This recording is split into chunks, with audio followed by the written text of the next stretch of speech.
आज के इस क्लास में हम कक्षा 6 के विज्ञान से अध्याय 7 बतलाएंगे और इसका नाम है पेड़ पौधों की दुनिया। तो इसके सभी प्रश्न को हम हल करेंगे। ठीक है। प्रश्न संख्या 1 है, निम्न के चित्र बनाए। तो यहाँ पे एक का क में दिया हुआ है मूसलाजर, उसके बाद है ख में रेशेदार जड़ और ग में पत्ती का क्या करना है, चित्र बनाना है। ठीक है, चलिए इसका हम चित्र बतला देते हैं, आप लोग बना लीजिएगा। तो यहाँ पे देख लीजिए लिखा हुआ है क में मूसलाजर। ठीक है, तो ये हो गया मूसलाजर, इसका क्या करना है, चित्र बनाना है। ठीक है, और ख में है रेशेदार जड़। ठीक है, तो ये हो गया रेशेदार जड़, इसका भी चित्र बना लीजिएगा। उसके बाद पत्ता का चित्र तो आपको आता ही होगा। ठीक है, तो इसको बना लीजिएगा। तो ये प्रश्न संख्या 1 का आंसर था। अब यहाँ दूसरा प्रश्न है, यदि किसी पेड़ पौधे की पत्तियों में समांतर शिराविन्यास हो तो उसकी जड़ें किस प्रकार की होगी। तो इसका उत्तर हो जाएगा, यहाँ पे लिखे हम कि यदि किसी पौधे की पत्ती में समांतर शिराविन्यास हो तो उसकी जड़ें रेशेदार या जकड़ा होगा। ठीक है, तो ये हो जाएगा 2 का। ठीक है,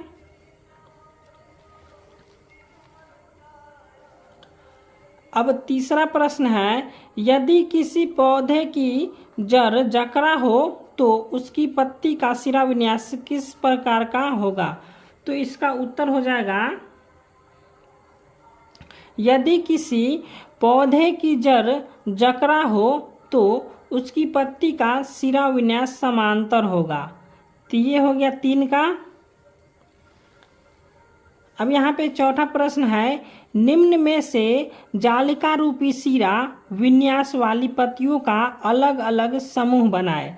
तो यहाँ पे लिखा हुआ है धान, उसके बाद है गेहूँ, मक्का, पीपल, आम, धनिया, तुलसी। इसमें क्या करना है कि जालिका रूपी शिरा विन्यास का जो है सो अलग अलग समूह बनाना है पत्तियों का। तो यहाँ पे हम लिख लिए जालिका रूपी शिरा विन्यास। ठीक है, तो यहाँ पे जालिका रूपी शिराविन्यास हो जाएगा पीपल का, उसके बाद हो जाएगा आम, उसके बाद हो जाएगा धनिया, उसके बाद हो जाएगा तुलसी। उसके बाद समांतर शिराविन्यास हो जाएगा धान, गेहूं, मक्का। ठीक है, 5 नंबर प्रश्न है, पौधे में जड़ का क्या कार्य है। ठीक है, तो इसका उत्तर हो जाएगा कि पौधे में जड़ का कार्य निम्नलिखित है। तो इसका 1 में हो जाएगा, जड़ मिट्टी को मजबूती से पकड़कर पौधों को खड़ा रहने में मदद करती है। दूसरा हो जाएगा, यह मिट्टी में उपस्थित जल एवं खनिज लवणों को अवशोषित करती है। और तीसरा हो जाएगा, जड़ मिट्टी को बांधती है तथा मिट्टी को कटाव से रोकती है। ठीक है, तो ये हो गया जड़ का कार्य।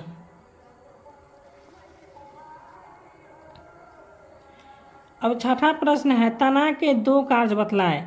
तो तना के 2 कार्य निम्नलिखित है, इसका उत्तर हो जाएगा। और इसका 1 में होगा, तना पौधे को आकृति प्रदान करती है। और उसके बाद यहाँ पे दूसरा लिखा हुआ है कि यह जल खनिज लवण एवं भोजन के संवहन का मार्ग है। तो ये हो गया 6 का।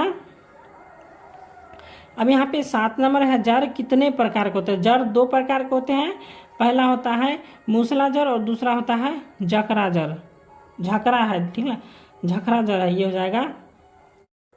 8वां प्रश्न है, जड़ के 2 मुख्य कार्य बताइए। तो यहाँ पे उसका उत्तर हो जाएगा, पहला हो जाएगा जड़ पौधे को खड़ा होने में मदद करता है। ठीक, अब इसी दूसरा हो जाएगा, यह मिट्टी में उपस्थित जल एवं खनिज लवणों को अवशोषित करते हैं। तो ये हो गया 8 का। अब यहाँ पे 9वां प्रश्न देखिए। 9वां प्रश्न है, पत्तियों के 2 मुख्य कार्य बताइए। तो पत्तियों का जो है सो 2 मुख्य कार्य निम्नलिखित है, इसका उत्तर हम लिख लेंगे यहाँ पे। ठीक है, पत्तियों के 2 मुख्य कार्य निम्नलिखित है। पहला हो जाएगा वाष्प उत्सर्जन करना, उसके बाद दूसरा हो जाएगा प्रकाश संश्लेषण के द्वारा पौधों के लिए भोजन बनाना। 10 नंबर प्रश्न है, यदि किसी पौधे की जड़ रेशेदार हो तो उसकी पत्ती का सिरा विन्यास किस प्रकार का होगा? तो इसका उत्तर हो जाएगा, यदि किसी पौधे की जड़ रेशेदार हो तो उसकी पत्ती का सिरा विन्यास समांतर होगा। 11वां नंबर प्रश्न है, यदि किसी पेड़, यहाँ पे लिखा हो, यदि किसी पौधे की पत्ती में जालिका रूपी सिरा विन्यास हो तो उसकी जड़ें किस प्रकार की होगी? तो इसका उत्तर हो जाएगा, यदि किसी पौधे की पत्ती में जालिका रूपी सिरा विन्यास हो तो उसकी जड़ें मूसला होगी। ठीक है, मूसला जड़ हो जाएगी। 12 नंबर प्रश्न है, रिक्त स्थानों की पूर्ति कीजिए। तो 12 का क में है, जड़ें मुख्यतः 2 प्रकार की होती है, मूसला जड़ एवं झखरा जड़ होता है। ठीक है, अब ख नंबर में है, जड़ें मिट्टी से जल एवं यहाँ पे खाली जगह में आ जाएगा खनिज लवण का अवशोषण करती है। इसका ग नंबर में है, पौधे को 3 वर्गों में बांटा जा सकता है। पहला हो जाएगा शाक, दूसरा झाड़ी हो जाएगा एवं खाली जगह में आ जाएगा वृक्ष। और घ में है, झखरा जड़ का दूसरा नाम क्या है? तो इसे हम कहते हैं रेशेदार जड़ कहते हैं, तो खाली जगह में आ जाएगा रेशेदार। इसके बाद अंगों में है, जिन पत्तियों में सिराएं एक दूसरे के समांतर हो तो उसे हम क्या कहते हैं? उसे हम समांतर सिरा विन्यास कहते हैं। अब 13वां नंबर प्रश्न है, सही विकल्प चुनिए। तो यहाँ पे 13 का क में है आम। तो आम क्या है? एक प्रकार का वृक्ष है, तो यहाँ पे हम लगा दिए वृक्ष में टिक। ठीक है, अब यहाँ पे ख में है, पत्तीय जल का उपयोग बनाने के लिए करते हैं। तो पत्तीय जल का उपयोग बनाने के लिए क्या करते हैं? भोजन। तो यहाँ पे हो जाएगा भोजन। अब ग में है, जल की बूंदें पत्तियों से जल वाष्प के रूप में निकलती है, इस क्रिया को क्या कहते हैं? वाष्प उत्सर्जन कहते हैं। तो इस ग का हो जाएगा 1 नंबर हो जाएगा वाष्प उत्सर्जन। अब यहाँ पे घ नंबर प्रश्न है, मक्के की बीज में एक ही बीज पत्र होते हैं, अतः इसे क्या कहते हैं? एक बीजपत्री कहते हैं। ठीक है,